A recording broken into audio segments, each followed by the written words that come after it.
They told me not to take Dead Man's Road after dusk. Locals warned of treacherous curves, sudden fog, and worse. I laughed it off. Now, ankle-deep in sucking mud with the Highland rain needling my face like tiny knives, I wasn't laughing anymore. My flashlight flickered as if protesting the wind, and the paper map jammed in my pack was nothing more than a soggy blur. No GPS, no phone signal, no way to retrace my steps. Just endless moorland and a dirt road that felt like it had forgotten the world. I should have turned back hours ago, but pride, as it often does, marched me forward. The storm had personality, malicious, playful. Every gust shoved me sideways, every thunderclap echoed like a threat.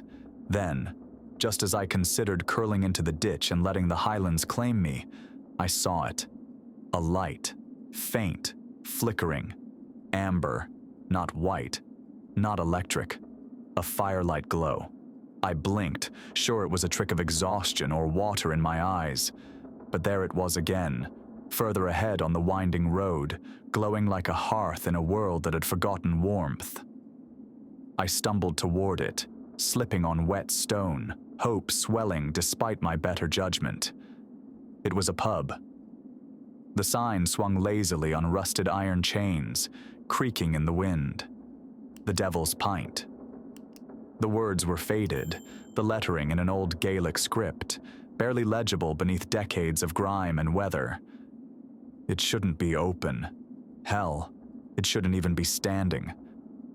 The roof sloped like a hunchback, the windows fogged with time and condensation. Ivy strangled one side of the building like a slow choke. Yet inside, the faintest golden light beckoned, and a silhouette passed behind one of the windows, a figure just for a second, unmistakably human. I hesitated. Every instinct screamed at me to question it. But cold has a way of muting instincts. So does fear, and the promise of a warm fire and dry clothes. I knocked because it felt polite, then pushed the door open. Warmth, immediate and absolute, it washed over me like a dream. The smell of wood smoke, ale, and something sweet I couldn't name filled my lungs. My boots squelched on thick rugs as I stepped inside. The pub looked lifted from another century. A wide hearth crackled with real fire. Low beams overhead were dark with age. Oil lamps cast golden halos on oak tables. A radio played some old tune, something my grandfather used to hum, and people, half a dozen of them. A heavy-set man with a beard like seafoam raised his glass. A woman with laugh lines deep as scars offered a dry towel before I could speak. At the bar stood an elderly man, clean-shaven, with eyes like wet stones and a smile that never quite reached them. "Storm caught you, did it?" he asked, his brogue thick but warm. "Come in, lad. Sit by the fire. You're lucky you found us." I wanted to say something, a question maybe, or an excuse, but I was already moving toward the fireplace. A pint was pressed into my hand. I didn't see who gave it to me. "First one's always on the house," someone chuckled. The ale was dark and smooth, richer than anything I'd tasted. It tasted like the color brown, like stories told in low light, like memory. Laughter bubbled up around me. The woman with the towel was telling a joke about a sheepdog and a minister. The radio crackled. Rain tapped gently against the windows, no longer menacing. For the first time all day, I felt safe. But even as the fire warmed my hands, something tugged at the edges of my mind. A ripple beneath the calm. No one had asked my name. And when I looked closer at the bar, I saw the towel they'd handed me. Embroidered in red thread, delicate and faded. 1973. "Tell me," I said, trying to sound casual, "how long have you all been open out here?" The bearded man smiled, too wide. "Oh, a long time, friend. A very long time." His tone was jovial. His eyes weren't. Behind me, the fire popped. For just a moment, I thought I saw the flames burn blue. The fire didn't burn blue again. Not that I could tell. Maybe it was a trick of the light, a flicker catching my eye wrong. Still, I watched it like it owed me something. Every pop of sap, every shifting shadow. Behind me, conversation flowed as smooth as the ale. The bearded man, who introduced himself as Angus, clinked his glass with the woman next to him, Moira, sharp-tongued and quick to laugh. There was an old man tucked into the corner nursing something clear and vicious-looking, and in the far edge of the room, half shrouded by smoke, a fiddler drew his bow in slow, haunting strokes. No one acknowledged him. I wondered if he had ever stopped playing. "You're lucky you came in when you did," Angus said, leaning across the table. "Storm like that can eat a man whole." Moira smirked. "Dead Man's Road's got a hunger, that's for sure." I raised an eyebrow. "That what they call it around here?" "Old name, older than us." Her smile thinned, though no one much uses it these days. The bartender, Mick, he told me, returned with a bowl of something hot. Stew, thick and aromatic. I hadn't realized how hollow my stomach felt until that moment. The warmth of it in my hands almost made me forget the frayed edge of unease crawling up my back. The place had a rhythm. Laughter, music, clinking glass. But it was off, like a song played just a beat too slow. Not enough to make anyone else notice, just enough to keep me from relaxing. "Strange name for a pub," I said after a few bites. "The Devil's Pint?" Angus chuckled. "Ah, that. Bit of local color is all. You know how stories go." Moira leaned in. "Legend says the devil himself once stopped in for a drink. Got so fond of the place he left a bit of himself behind. Like a tip. Like a curse," she said lightly. There was a beat of silence. Then Mick gave a short bark of a laugh. "Don't go spooking the lad now. He's only just dried off." "It's just a tale," Angus said, patting my shoulder. "We tell it every year when the weather gets grim. Helps the time pass." "Every year?" They didn't answer right away. Then Moira stood and refreshed her drink. I glanced at the radio, an old dial thing perched precariously on a shelf. The music playing was from another time. A tune I couldn't name but felt like it had always been around. Something old-fashioned and lilting. I could almost hear my grandfather humming it under his breath, years ago. "What day is it?" I asked aloud. Angus paused mid-drink. "Why?" "Just lost track. The storm and all. Haven't checked a calendar." "Could be Tuesday, could be Thursday," Moira said from the bar. "All depends on how you look at it." That earned a few chuckles, but they didn't sound amused. More like deflection in disguise. The stew warmed me. The ale fuzzed the corners of my thoughts, but I didn't let them drift too far. I kept cataloging the strangeness. A table worn down in ways no modern boots would cause. The clock above the bar ticking too quietly. The second hand unmoving. The fiddler still playing that same drawn-out tune, not once looking up. It was like stepping into a painting and pretending it was a room. Still, the comfort was seductive. The pub, for all its offness, offered a reprieve I hadn't felt in weeks. I was a solo traveler, halfway through a trip I hadn't planned well. Cold nights in a cheap tent, hitchhiking through gray rain. Here, at least, someone knew my name, even if I never gave it. I lifted the pint, dark as ink, smooth as velvet. I let the taste settle on my tongue again. They called it the Devil's Pint. "Has anyone ever actually seen him?" I asked, half joking. "Who?" "The devil, if he's such a fan of this place." The room fell quiet. The fiddler missed a note. Mick spoke then, not looking at me. "Not everything that wears a face is meant to be seen." I tried to laugh, but it died in my throat. "You think we're old-fashioned?" Moira said, not unkindly. "You wouldn't be wrong. But time doesn't run the same out here. Not always." I glanced again at the clock. Still no movement. "You get one night like this now and again," Angus murmured. "A night outside the rest. That's when the road leads here." I opened my mouth, closed it. My pint was suddenly full again. Had I drunk it that fast? The fire popped. Outside, wind howled. Or maybe it was someone laughing. My skin crawled. Something about this place was off-kilter. A painting of warmth hung over something colder underneath. I suddenly realized I hadn't heard the storm in a while. Not really. It was as if it were waiting for me to stop asking questions. I didn't sleep. Not really. I must have nodded off in the chair by the hearth, because the next thing I remember clearly was waking up to the sound of soft fiddling and the hush of whispers behind the bar. My neck ached. My pint was still full. The fire had died down to embers, casting long, strange shadows across the floor. I stood, stretching, and glanced around. The pub had quieted. The laughter had dwindled to murmurs. Most of the patrons were gone, or maybe they'd simply faded into the darker corners of the room. Only Mick, Moira, and the fiddler remained in view.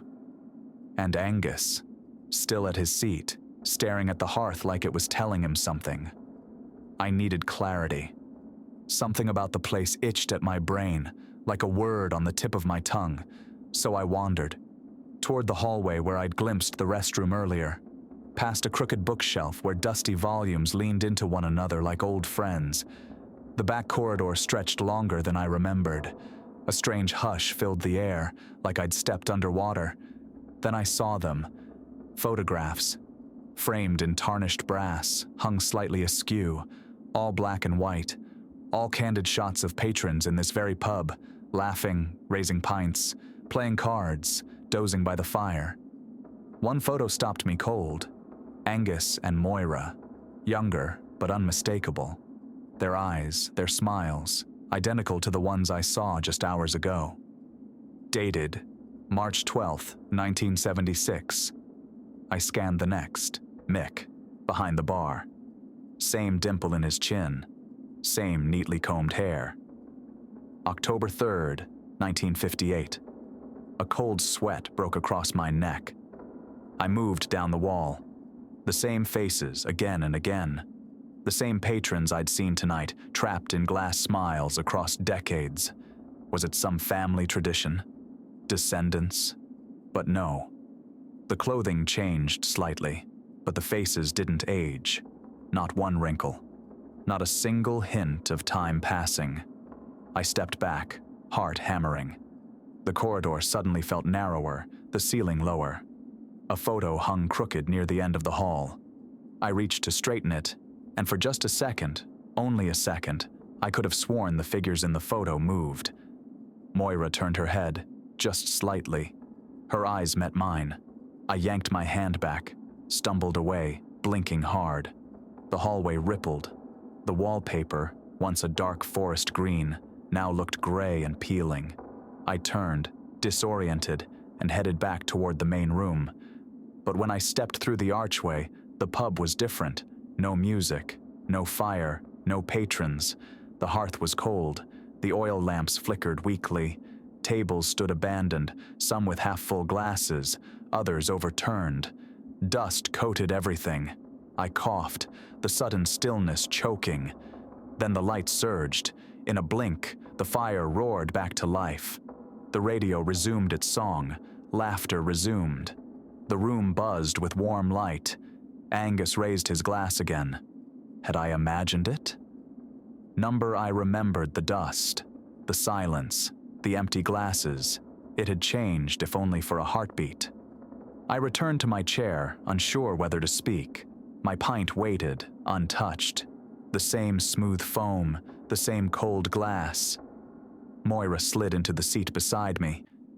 "You look pale." I forced a chuckle. "Your pictures are unsettling."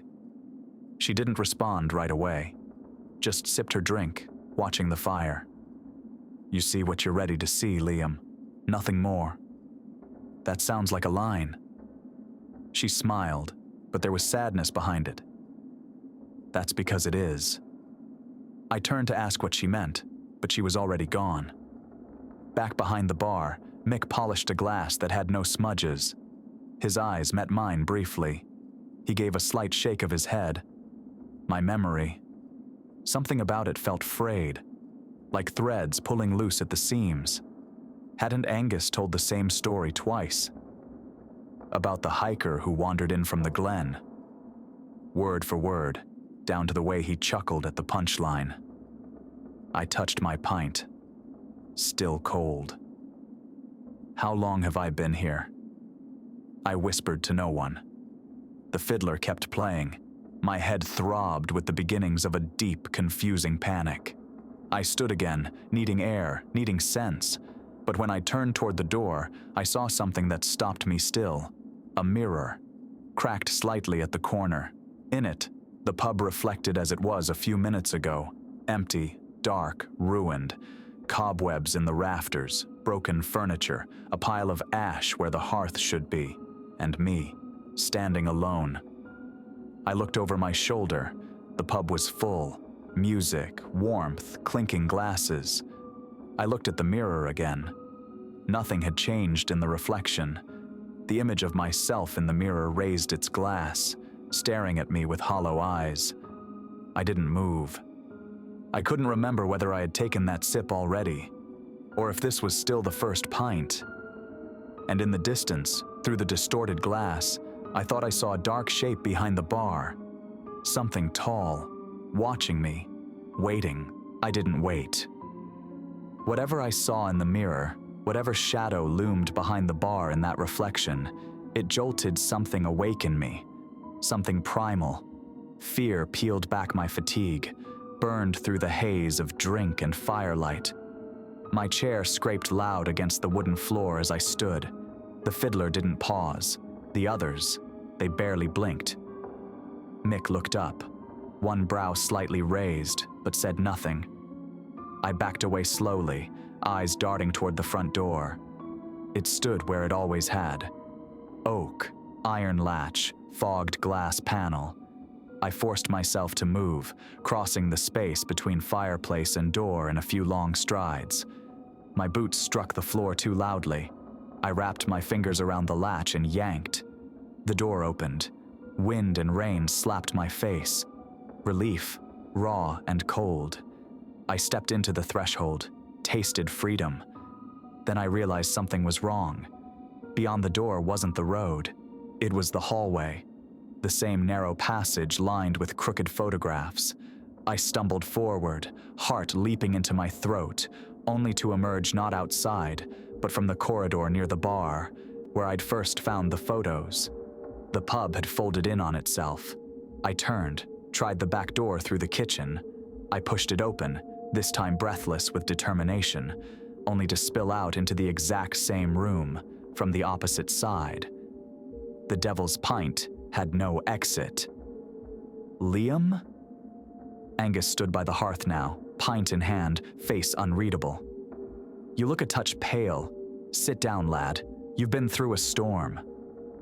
What is this place? I snapped, spinning to face him. My voice cracked on the last word. He didn't answer. No one did. I crossed the room again, tested every window, every door. All led in circles, doors regurgitating me into the same warped interior, like a house built on a Mobius strip. One window showed the storm, another, only darkness. One had no glass at all. One was bricked over from the inside. I slammed a hand against the bar. This isn't possible. None of this is real. Mick's voice was quiet behind me. There's more truth in old places than most want to admit. I turned. His hands were still. His eyes gleamed like wet stone. Where's the exit? He tilted his head. You had it, the moment you stepped in. That's not an answer. Isn't it? I backed away, shaking my head. The walls felt closer than before. The beams above seemed lower, the hearth's warmth now oppressive. Angus stepped forward, arms raised in peace.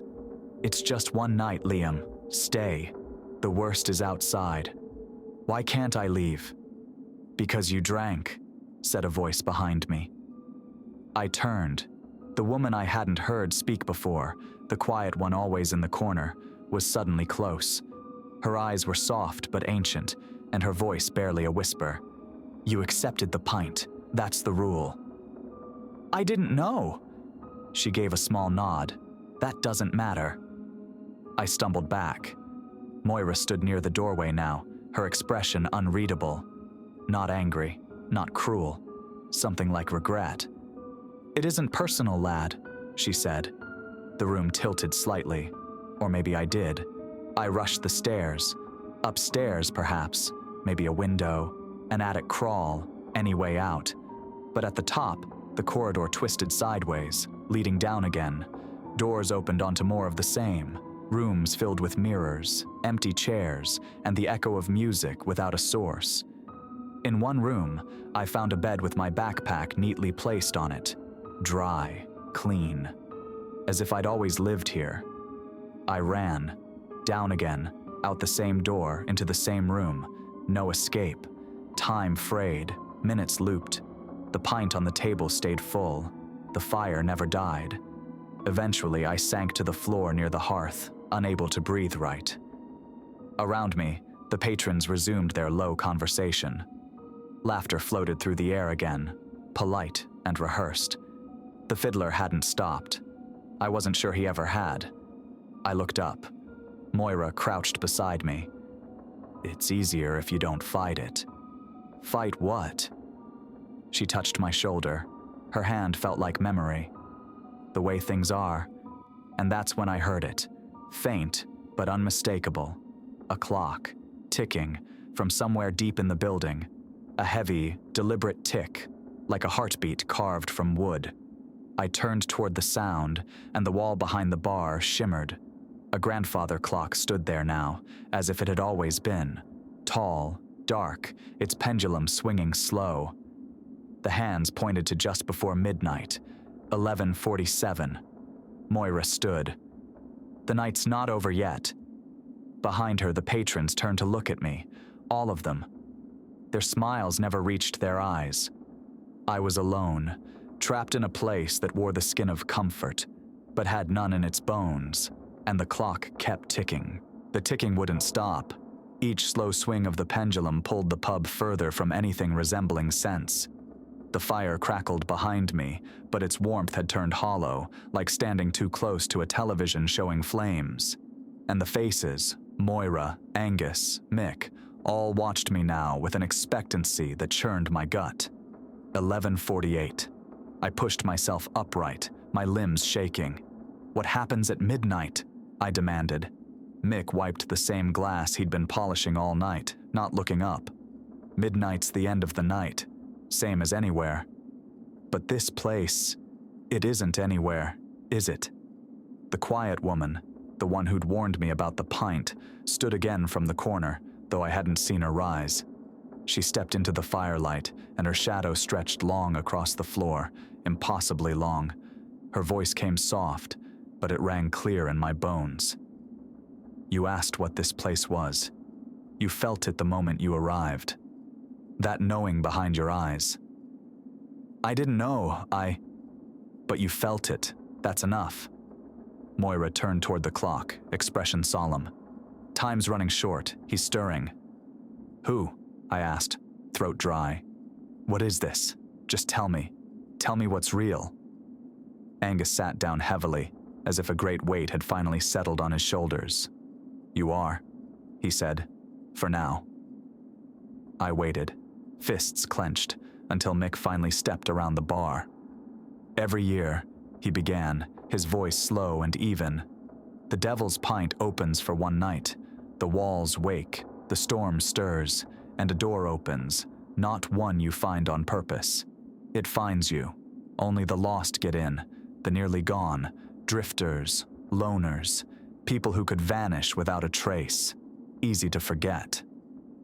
11:51. I backed away from them. "I didn't choose this." "No," Moira agreed, "but you drank." I felt the cold of the pint still full in my hand, though I hadn't touched it since sitting down. Hadn't I? "The rules are simple," the quiet woman whispered. "You drink the pint, you belong to the night, and at midnight, he comes to collect." "Who is he?" I asked again, quieter now. They all fell still. Then Mick sighed and gestured toward the far wall. The mirror. It was whole now, no crack, no grime. A tall, polished thing that stretched floor to ceiling. It showed the pub, empty and rotten again, except for one thing. A man, tall, dressed in black, no face, only the suggestion of one, shifting like smoke, eyes like dying stars. He stood behind the bar, watching me. He built this place, Mick said, or found it. No one really knows. But he likes the stories, likes the company, and every year he brings it back. The old patrons, the warmth, the drink, all to lure in someone new. I stepped back, shaking my head. You expect me to believe I'm trapped here forever because of a pint? No, said the quiet woman. There's always a choice. There's always a way out. But only before the last bell. Once it chimes midnight. You stay, Angus finished, like the rest of us. 11:53. The mirror began to ripple. Visions came then, sudden and choking. I saw travelers through time, a soldier in a soaked uniform, a woman in bell-bottom jeans, a hiker with a shredded backpack, all seated where I sat now, raising their glasses, smiling with hollow eyes, fading into the crowd, one by one. I gasped. There has to be a way out. If you're all still here, then someone must have. No one makes it, Moira said gently. Not unless they break the bond. My gaze darted to the glass in my hand, the devil's pint. I tightened my grip. You said I drank it. You sipped, the woman clarified. You tasted. That's enough to draw the mark. But it hasn't anchored yet, not until midnight. That's when the final pull happens. So I destroy it, I said. I don't drink the rest. I throw it. I smash it. That breaks the bond? They didn't answer, but the way their gazes flicked to the fire gave me hope. 11:56. The music slowed. The fiddler, for the first time, looked up. His face was bone white, his eyes empty. You have minutes, said Mick. After that, you'll want to stay. He'll make sure of it. I gripped the glass tighter. Sweat slicked my palms. Everything shimmered. The pub tilted at odd angles, walls bending like fabric. The laughter grew distant, warped. 11:58. The figure in the mirror stepped forward. I saw my reflection then, pale, eyes wide, lips stained dark from the pint. But I hadn't drunk it, had I? The doubt was a worm in my brain. I turned to Mick. What if I've already finished it? What if I'm too late? No one can tell you that, he replied. Only he knows, and he never speaks, only watches. 11:59. The pub began to groan. The floorboards pulsed. The fire turned green at the edges. The mirror warped again, and now, in its depths, I saw the entire crowd as corpses, dead-eyed, dressed in time-worn clothes, all lifting pints in unison, except the woman. She alone shook her head. I clutched the devil's pint. The clock's final tick loomed. My pulse surged in time with the pendulum. I had one move left, and the devil was almost at the door. The second hand hit the top. Midnight. The clock began to chime. The sound wasn't just heard, it was felt. It thrummed through the floorboards, climbed my legs like ivy. Each toll came slower than the last, heavier, like iron being dragged across stone. The moment the first bell echoed, the world bent around it. The pub flickered. The fire burned green. The air shimmered as if underwater.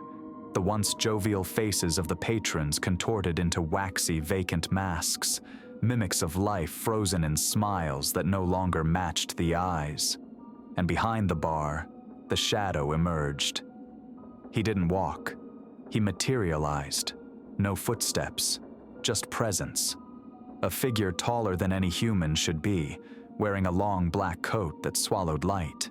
Where his face should have been was a void. No features, just a slow swirl of gray and red, like smoke trapped in glass. And yet, I felt him looking through me. The devil had arrived. "Run," said the woman. Her voice trembled. "Now, Liam, now." I didn't hesitate. I hurled the pint toward the fireplace. The glass left my hand in slow motion, the fire stretching toward it like eager fingers. It shattered with a sound like splintering bone. The flames exploded upward, momentarily blinding, casting the entire room in a sickly emerald glow. The devil flinched. A shriek erupted, too loud for the pub, too layered to come from one mouth. It sounded like the storm itself was screaming, twisting in agony, and the spell cracked. I ran. The room warped around me. The tables stretched, the floor dipped like soft earth beneath my boots. The walls elongated, pulsing like the inside of a throat. The patrons, no, the ghosts, reached for me with hands that looked too long, fingers jointed wrong.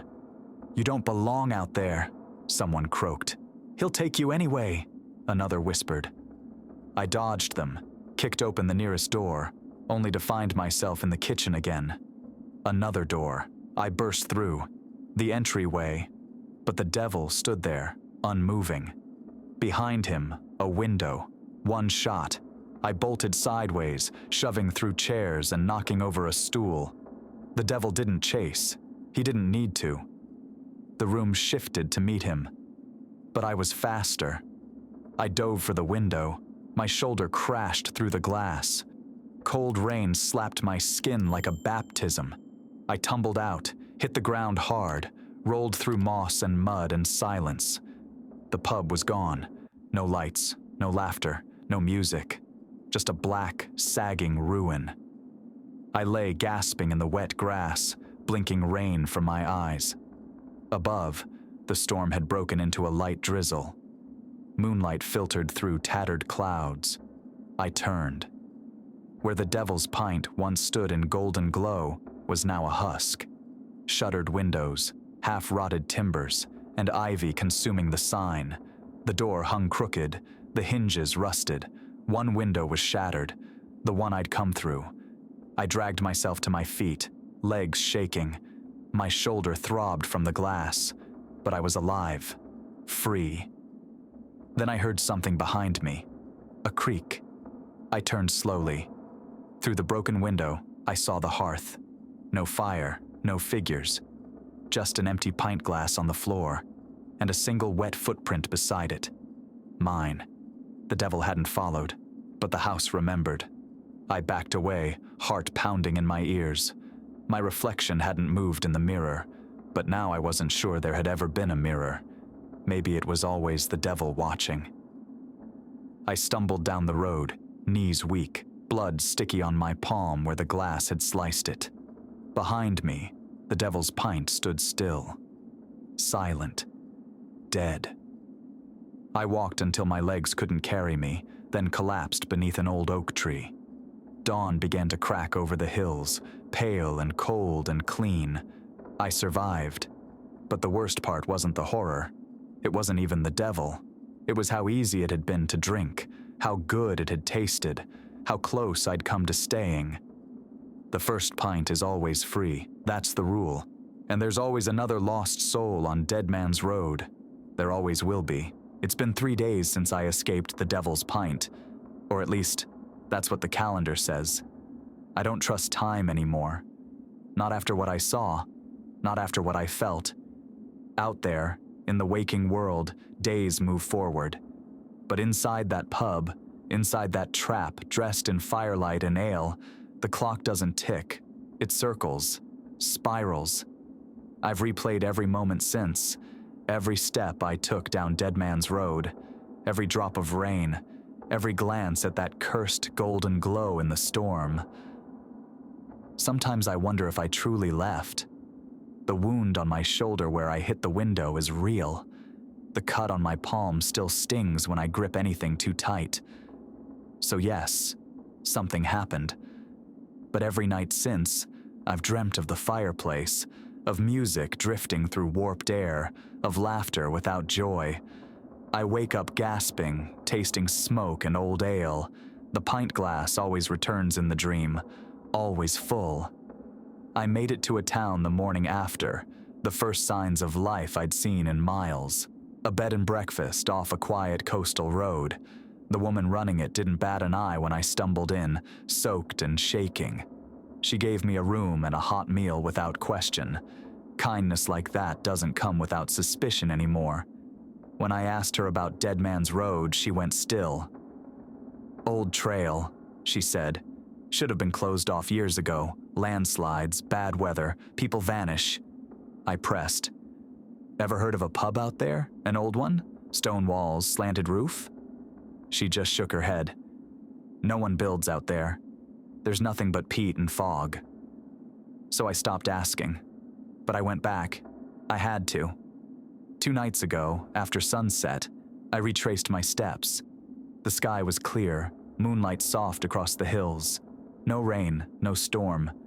Just the soft crunch of gravel beneath my boots and the distant cry of owls. And the ruin was there, half sunken into the ground, swallowed by moss and rot. The roof had collapsed. Ivy covered the sign. The door leaned inward, dangling from rusted hinges. It looked like no one had touched it in 50 years. And yet, inside, the hearth was still blackened with soot, faint outlines on the floor where tables had once stood. And there, by the cold remains of the fire, was a single glass shard, rimmed in dried red. My blood.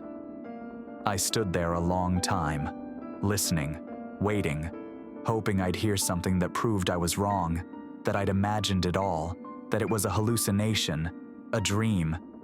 But then I saw it. A footprint, fresh, wet, leading away from the hearth, not mine.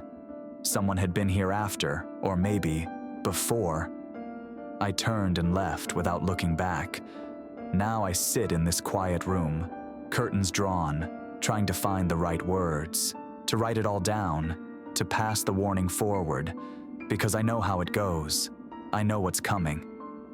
1 night a year, the pub wakes, the fire lights, the pint is poured, and someone lost enough to be found by it stumbles in, cold and tired, just looking for warmth, and the devil waits. Not a man with horns or hooves, not even a monster in the mirror, just him, that presence, that expectation, that ancient hunger. Maybe he's always been there, maybe he is the road, but there's always a choice. Don't drink. If you find yourself walking a stormy path and see the lights glowing golden in the distance, if the sign creaks and the door opens easy, turn around. I beg you, no matter how tired, no matter how cold, because once you take the devil's pint, the night doesn't end. Not really, it just waits. And as I finish writing this, I realize something I hadn't noticed before. There's a sound in the hallway outside my room, software rhythmic, tick, tock, tick. I don't want to look, but I know what I'll see. A grandfather clock, hands nearing midnight. And beside it, just out of view, a familiar glass glinting in the dark. The first pint is always free, and it's always waiting.